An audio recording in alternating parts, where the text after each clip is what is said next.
नमस्कार इंडियंस, अपना इंडिया में आपका बहुत बहुत स्वागत है। मैं हूं देवेंद्र पटेल, अपना इंडिया से। दोस्तों, आप सब स्वस्थ और अच्छे होंगे, ऐसी उम्मीद और कामना करते हैं। आज हम आपसे बात करेंगे ज्योति मौर्य की तलाक की अर्जी पर। हम बात करेंगे ज्योति मौर्य अपने मुकदमों को लेकर आखिर सस्पेंस क्यों बनाए हुए हैं। क्या ज्योति मौर्य की कोई अगली रणनीति है जिसमें आलोक मौर्य अपने आप को फंसते हुए महसूस कर सकते हैं, या फिर ज्योति मौर्य की कोई ऐसी रणनीति है कि जिसके चलते वह मनीष दुबे के साथ अपनी राह आसान करना चाहती हैं। फिर मनीष दुबे का भी अगला कदम ये है कि कहीं ना कहीं ज्योति मौर्य को लेकर अब काफ़ी वायरल हो चुके हैं, काफ़ी समाज में हमारी जो प्रतिष्ठा है वो दांव पर लग चुकी है। तो फिर क्यों ना ज्योति मौर्य के ही साथ रहा जाए, फिर ज्योति मौर्य का ही हाथ प्रमुख रूप से पकड़ लिया जाए, या फिर ज्योति मौर्य चाहती हैं कि जो उनके द्वारा कृत किया गया उससे कहीं ना कहीं अपने आप को बाहर उबारा जाए और अपने आप को समाज में एक सुदृढ़ और स्वच्छ महिला के रूप में पेश किया जाए। और जो कि एक पीसीएस अधिकारी भी हैं, वह अपनी पति की गरिमा को पुनः स्थापित करने में कहीं ना कहीं प्रयास करें कि मैं अपने पति गरिमा को पुनः स्थापित करने में सफल हो सकूं। इस प्रकार से ज्योति मौर्य क्या चाहती, इस पर हम आपसे चर्चा करेंगे। दूसरी हम आपसे बात करेंगे बीना मानवी की, जो महिला विकास मंच की अध्यक्ष हैं बीना मानवी, जिन्होंने ज्योति मौर्य और मनीष दुबे का भरपूर सहयोग किया, भरपूर सपोर्ट किया। जितना वो कर सकती थी उससे ज़्यादा उन्होंने सपोर्ट किया। उनके बयान जो थे वह बयान पूर्णतः पक्षपाती थे, आलोक मौर्य के पूर्णतः विपक्ष में थे। उन्होंने ज्योति मौर्य में एक महिला देखी, लेकिन मनीष दुबे की सपोर्ट की किस आधार पर की, लेकिन मनीष दुबे की पत्नी तनु पारासर उन्हें महिला दिखाई नहीं दी। तनु पारासर एक पीड़ित महिला दिखाई नहीं दी। महिला होमगार्ड जिसने गंभीर आरोप मनीष दुबे पर लगाए थे, वह एक पीड़ित महिला थी जिसने कई बार मनीष दुबे के अगेंस्ट शिकायत की थी, वह उन्हें महिला दिखाई नहीं दी। ऐसे अन्य महिलाओं ने भी आरोप लगाए, लेकिन उन महिलाओं के साथ बीना मानवी खड़ी नहीं हुई, उनके साथ बीना मानवी की हमदर्दी नहीं थी। आखिर कारण क्या था? क्या बीना मानवी को भय था मनीष दुबे से? उन्हें ये महसूस हो रहा था कि अगर इन महिलाओं की मदद की तो कहीं ना कहीं मैं कानून शिकंजे में आ जाऊंगी, क्योंकि बीना मानवी बिन बुलाए मेहमान की तरह देश में काफ़ी ऐसे प्रकरण होते हैं जिनमें बीना मानवी की एंट्री होती है और बीना मानवी उनमें बढ़ चढ़ के हिस्सा लेती हैं।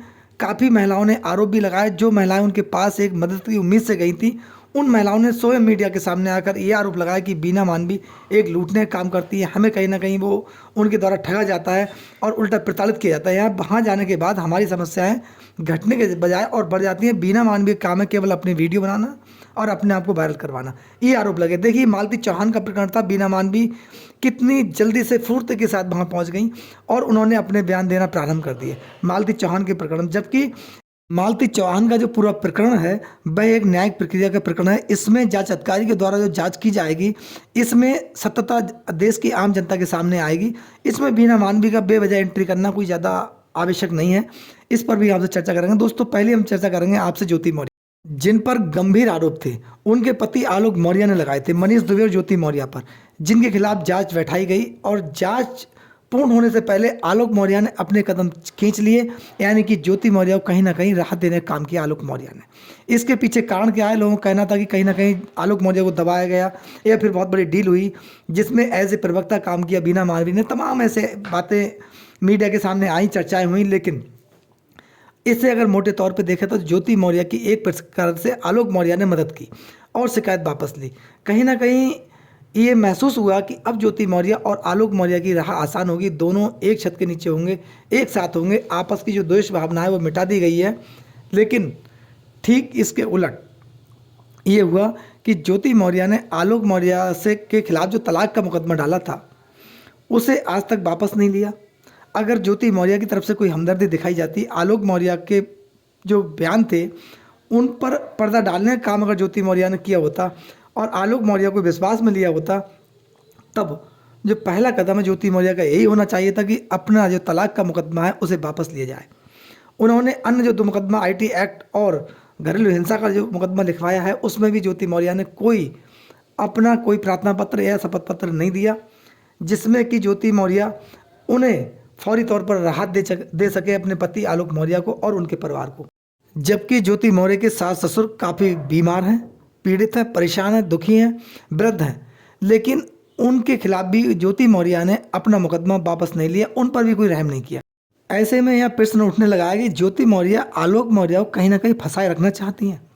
ज्योति मौर्य अब कुछ अलग सोच रही हैं। उन्हें ये महसूस हुआ कि अब मेरे खिलाफ भी एक्शन हो सकता है, क्योंकि जब से मनीष दुबे सस्पेंड हुआ है ज्योति मौर्य की मुश्किलें बढ़ गई हैं। उनकी जो चैन की सांसें थी वो कहीं ना कहीं अब ऊपर नीचे होने लगी हैं।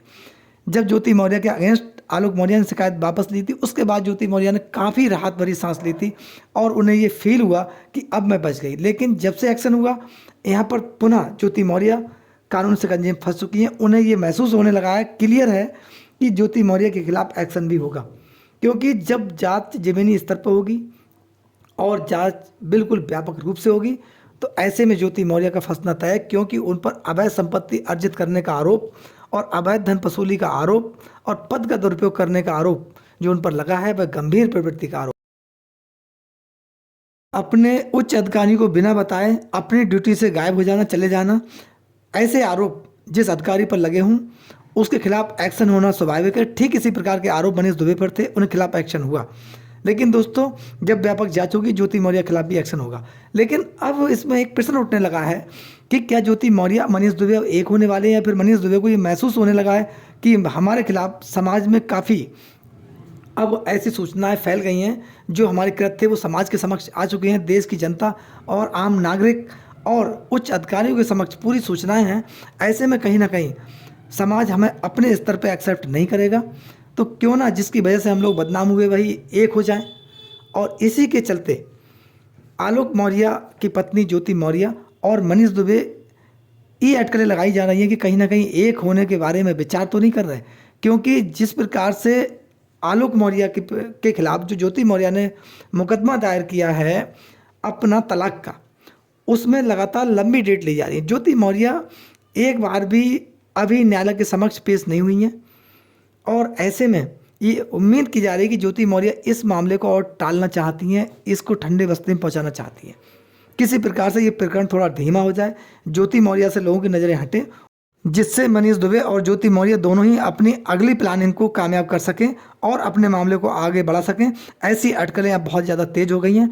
लेकिन देश की जनता जागरूक है, वह इस प्रकरण पर पूरा ज्ञान रखना चाहती है, क्योंकि ज्योति मौर्य एक पीसीएस अधिकारी हैं जिनके कृत्य की वजह से समाज में बहुत ही नेगेटिव संदेश गया और देश की अन्य निर्दोष महिलाएं पीड़ित हुई जिनका कोई भी दोष नहीं था, वह केवल ज्योति मौर्य के प्रकरण के चलते। दोस्तों क्योंकि ये समाज में के हित में नहीं था, समाज के हित में और देश के हित में बिल्कुल नहीं था।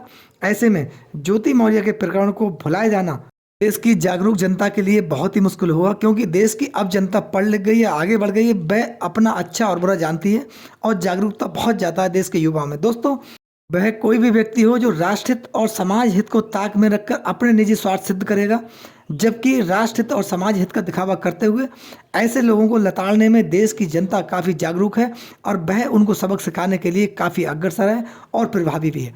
इस पर आपकी क्या राय है? अपनी राय हमें कमेंट्स बॉक्स में ज़रूर दें। आपका इसी प्रकार से सहयोग बना रहे। आपका बहुत बहुत धन्यवाद। नमस्कार, जय हिंद, जय भारत।